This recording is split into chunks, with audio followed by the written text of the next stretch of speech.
have not touched the cane since I came back, since I came here. From where I placed that cane, that walking cane, that is where it still is. And I jog, I walk every morning for half an hour.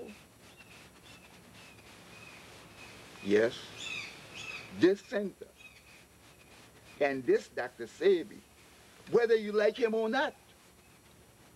Yes, I know many of you back in the States say he's very arrogant.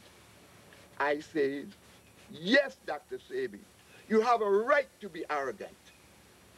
You have earned that right.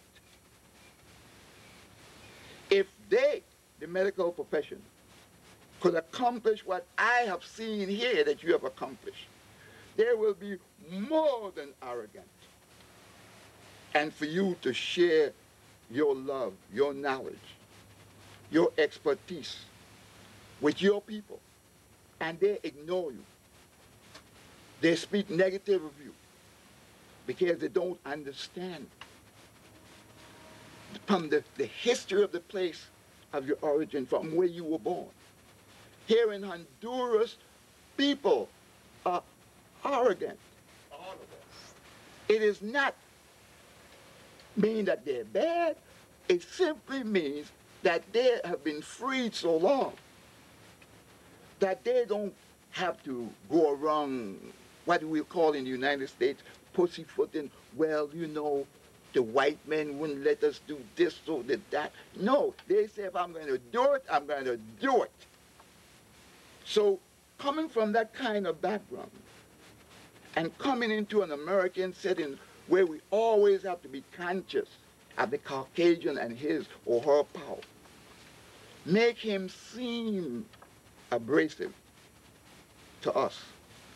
But let's say he is, and so what? So what? Does that remove the fact that he saves lives? This is the second time you have saved mine. And I have been an eyewitness here where a young lady came from the Virgin Islands here who originally was born in Brooklyn. And when I came here, this young lady was so thin that I say she was as thin as where one could look through her, literally. And her mouth kept dribbling. She could hardly breathe. And she said to me, Professor Simmons, as bad as I look, when I came here 5 weeks ago, I could hardly speak or even walk. Yes, this young lady had full-blown, devastated AIDS, plus tuberculosis. Dr. Sebi won't tell you, but I will, because she told me. And one of the amazing things is one day I went into Dr. Sebi's room, and there she was dressed up, looking so fine, so unbelievable, that I almost wanted to ask her for a date. Dr. Sebi was shocked. We all were shocked. Could not believe our eyes.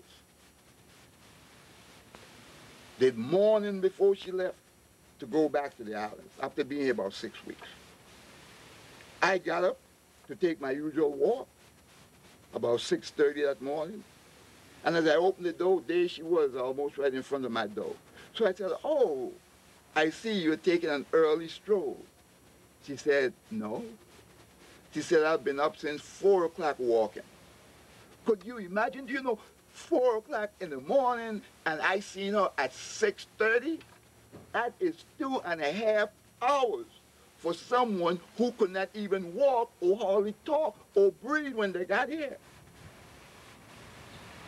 When she returned home to the Virgin Islands, I am told that her family called here to thank Dr. Sebi because they could not believe the difference in her condition from when she left, because when she left from the hospital there. where it was a no-no. They finished, there's nothing they could do. And to look at her return, it's unbelievable.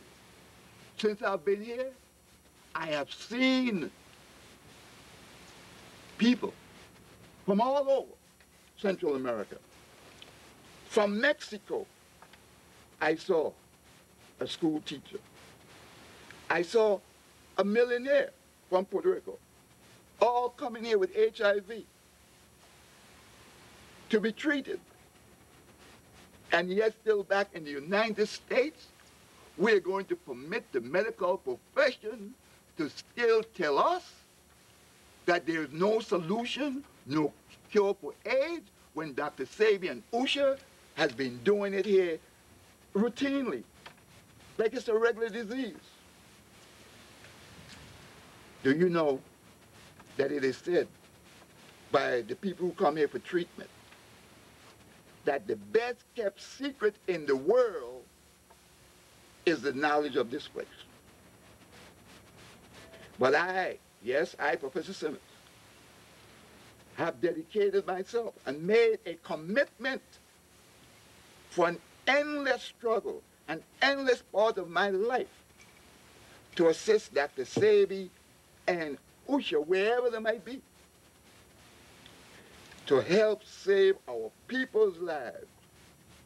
There is no need any longer for us to feel that everything is lost, because one might have AIDS, HIV, leukemia. Look, they cure leukemia here. And let me tell you another shocking thing. I have not yet experienced it, but it's on the record. Blindness. You heard me? Blindness have been cured here. I know this as a fact. Nobody have to tell me this. I went to the hospital here in La Ceiba, Honduras, as Dr. Sebi them generally do whenever a new patient comes. They make sure you go to the hospital and get tested. So this is no hokey pokey anything. And yes, one day while I and some of the patients from here went to get our examinations, blood work done and whatnot, the supervisor from the laboratory came out, noticed that the secretary were being flooded with too much paperwork. So she asked, could I help you? And she looked at the different people with the, for whatever letters they had from the institutions that they were sent.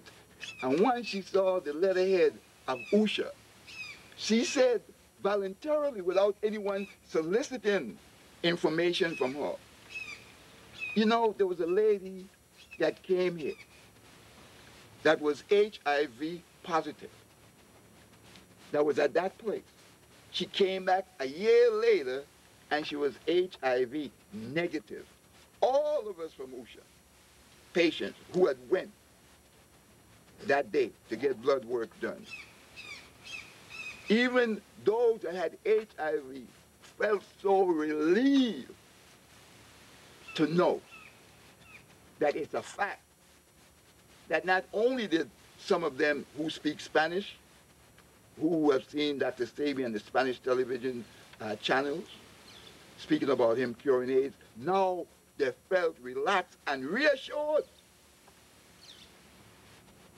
that that curing actually take place. And so no one, I don't care Dr. Who, it could be Dr. Hooknose, Dr. Straightface, Dr. whatever, could tell me, yes, Professor Simmons, that this black man, this African man, does not have the solution to the HIV and AIDS question. There is absolutely no reason in the world to have to look further for a solution for the HIV and AIDS problem. None. But you know why they would not do it and recognize this man